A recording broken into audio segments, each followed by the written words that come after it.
Buenas tardes, profesor. Mi nombre es Omar Tecpanacal Gutiérrez. Voy a exponer los diferentes temas de la unidad 2. El primero de ellos son los antecedentes de mecánica y biomecánica. Bueno, nos dice que la biomecánica es un tema muy importante, ya que es una ciencia que estudia los movimientos del cuerpo humano. Y bueno, este tema data de hace mucho tiempo atrás y nos dice que la biomecánica del movimiento humano tiene su origen en la Edad Antigua y como disciplina científica se encuentra en el siglo XIX. A continuación voy a explicar las diferentes aportaciones de las diferentes fechas que ha evolucionado la biomecánica. Uno de ellos, o el primero de ellos, fue en la Edad Antigua, que fue en el año 650 a.C. al 200 después de Cristo. Este nació en la época de los griegos y las aportaciones, la primera de ellas fue que separó el conocimiento del mito, pues muchas veces los griegos se guiaban más en los mitos que ellos creaban que en la verdadera investigación. Después de ahí también fueron aportaciones de paradigmas matemáticos y mecánicos, asimismo como también se empezaron a desarrollar los primeros análisis biomecánicos. Segundo fue la Edad Media, que fue en el año 200 y el 1400 después de Cristo. Sus aportaciones fueron que surgieron representaciones y dibujos del movimiento en el arte griego y romano. Se dice que los artistas fueron antes que los científicos y estos revivieron el estudio del movimiento humano. Después de ahí le sigue el Renacimiento italiano, que fue en el año 1450 al 1600. En este renace el trabajo científico, bases de la anatomía moderna y entidades interconectadas y movimientos de acción muscular.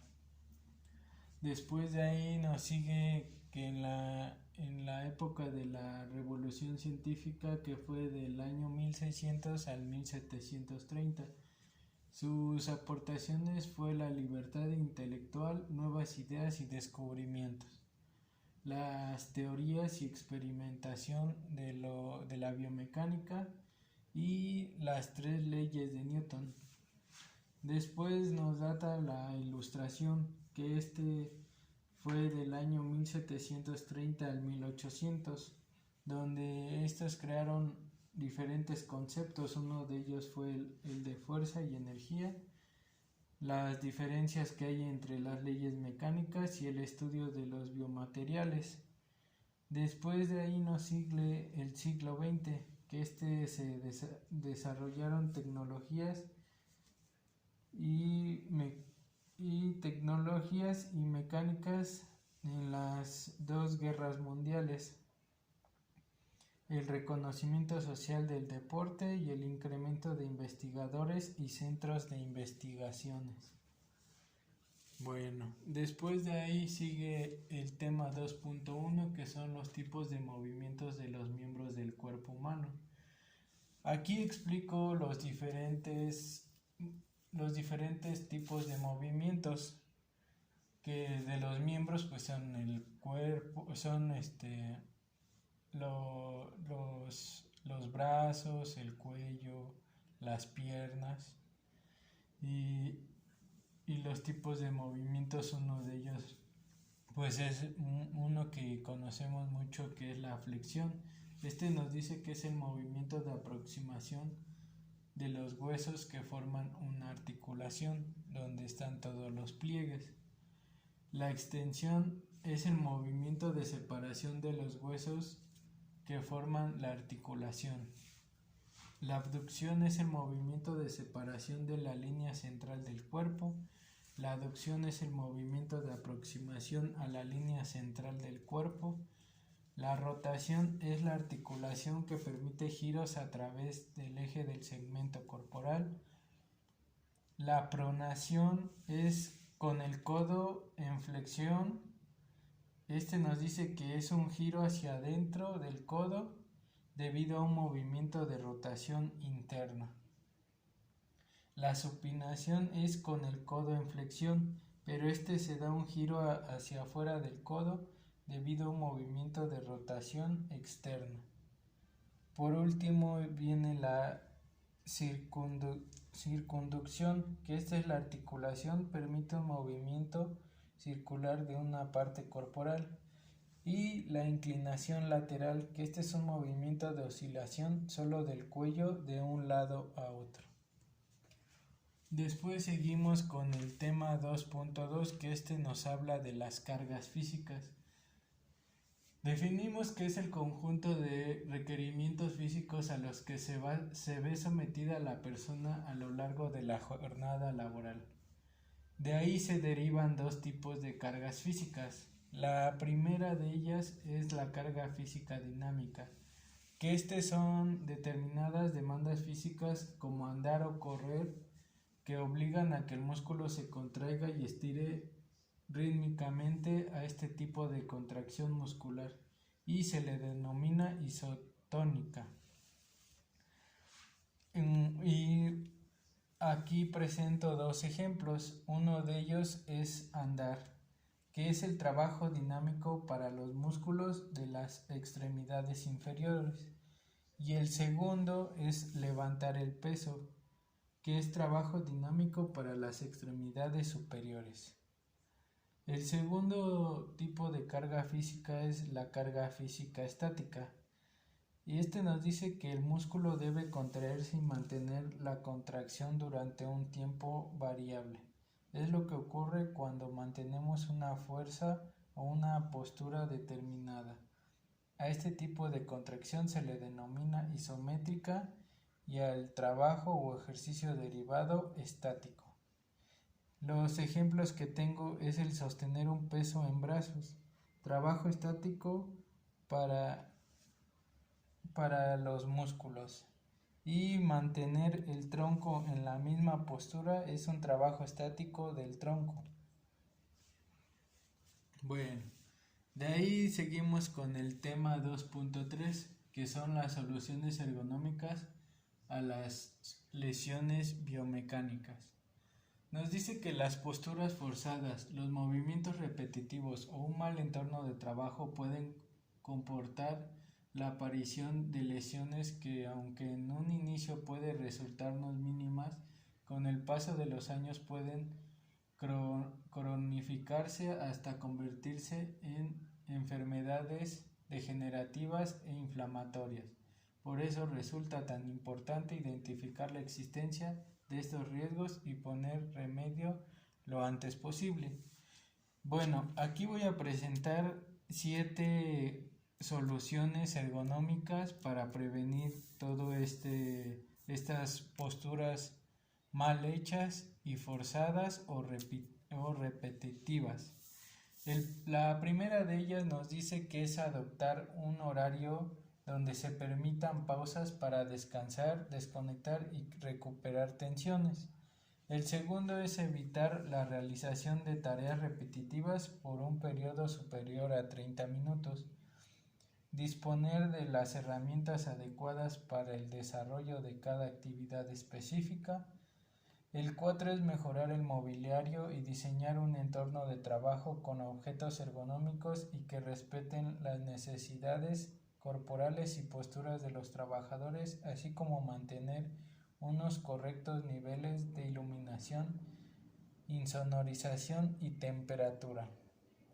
El 5 nos dice que es formar a los trabajadores sobre el trabajo seguro y otorgando pautas para evitar las posturas forzadas o sobreesforzadas.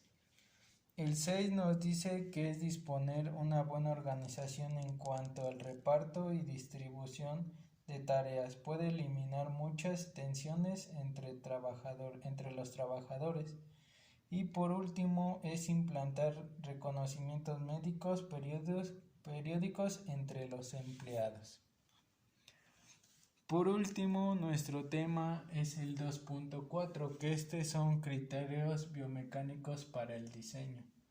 Estas son diferentes ideas para diseñar los lugares de trabajo que sean adecuados para las diferentes actividades que se tienen.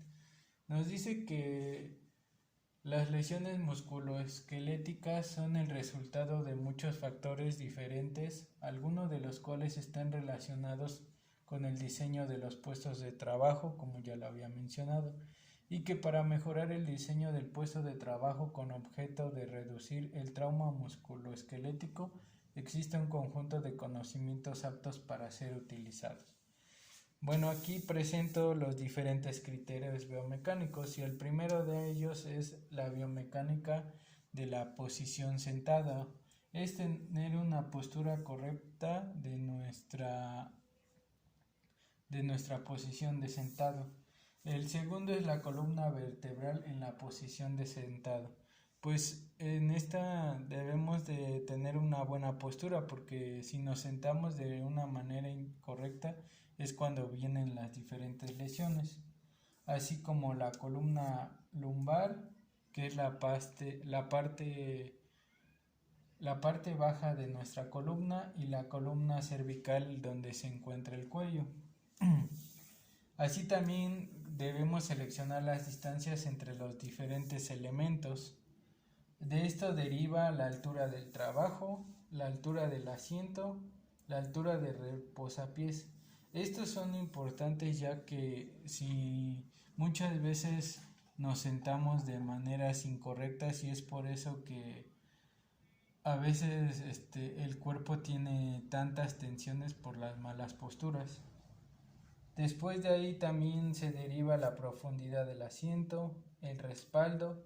Estos diferentes criterios son conforme pueden ocuparse mucho en el área de producción o en el área de ensamble o también en el área de oficina, que es donde pasan el mayor tiempo sentados.